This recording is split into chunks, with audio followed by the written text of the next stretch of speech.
बिस्मिल्लाहिर्रहमानिर्रहीम, अस्सलाम वालेकुम and welcome back to my YouTube channel. This is Maham. नाजरीन, व्लॉग का आगाज करने से पहले आप मेरा चैनल सब्सक्राइब कर दीजिए, लाइक कर दीजिए और इसको अपने प्यारों के साथ शेयर कर दीजिए ताकि आप तक वो तमाम मालूमात पहुंचती रहे जो कि हम सब के लिए जानना बहुत जरूरी है।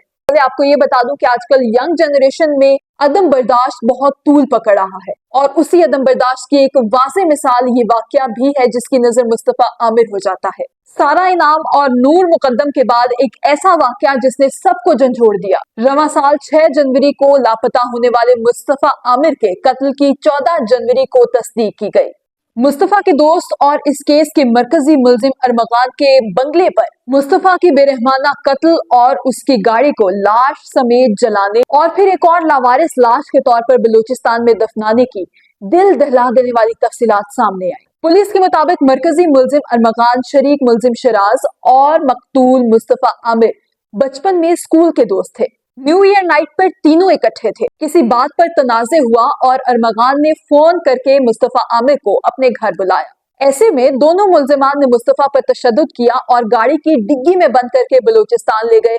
वहां जाकर मुस्तफा को नीम बेहोशी की हालत में गाड़ी समेत आग लगा दी, जिसको ईदी सेंटर ने लावारिस लाश के तौर पर दफना दिया। इब्तदाई तौर पर पुलिस असल मुलजिम तक पहुंचने में नाकाम रही। मुस्तफा के वालिदैन कोर्ट, कचहरियों और थानों का चक्कर लगा लगा कर थक गए। ऐसे में पुलिस एहलकार सिर्फ हीले बहाने करते रहे। मुस्तफा की वालिदा तमाम दोस्तों के नंबर मिलाकर उनसे मुस्तफा के बारे में खैरियत दरियाफ्त करती रही, उनसे मालूम करती रही कि कहीं उनका बेटा उनके पास तो नहीं है, लेकिन किसी के पास से कोई खैर की खबर नहीं आई। इसी दौरान इंटरनेशनल नंबर से मुस्तफा की वालिदा को एक कॉल आती है और 2 करोड़ रुपए तावान का मुतालबा किया जाता है। तावान की कॉल आने के बाद ये केस सीआईए को मुंतकिल हो गया और मजीद इसमें पेशरफ्त आना शुरू हो गई। वक्त गुजरने के साथ साथ बहुत से अहम इंकशाफात भी सामने आए और इसी दौरान मुलजिम अरमगान के घर से पुलिस को मुस्तफा का मोबाइल बरामद होता है और न सिर्फ मोबाइल बल्कि बहुत सी मनशियात, भारी मिकदार में असलहा और 64 लैपटॉप्स भी बरामद होते हैं और इसी के साथ साथ गाड़ियों की फैंसी नंबर प्लेट्स भी पाई जाती। मुलजिम अरमगान मनशियात फरोशी के पूरे गैंग के साथ मिलकर काम कर रहा था।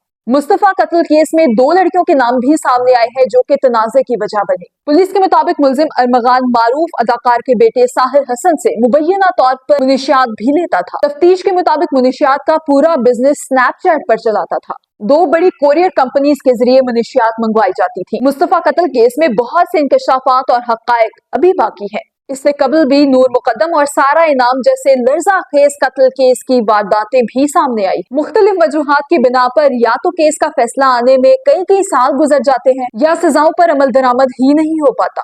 ये केस जहां सीआईए, पुलिस और निजामे इंसाफ का टेस्ट है, वही समाज, समाजी रवैयों और वालिदैन के किरदार पर भी अहम सवालात उठा रहा है। वो बाप जो मुजरिम बेटे को बचाने के लिए हर हद तक जाता है, वही बाप उसकी तरबियत ठीक तरीके से क्यों नहीं कर पाता।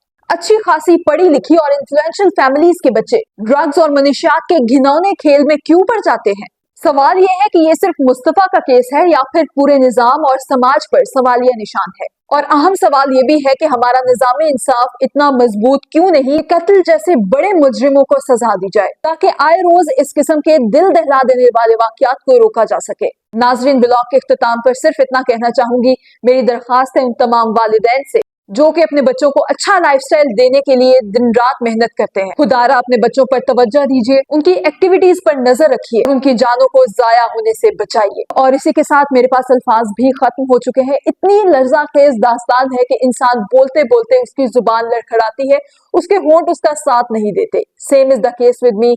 आज के ब्लॉग से फिलहाल के लिए इतना ही।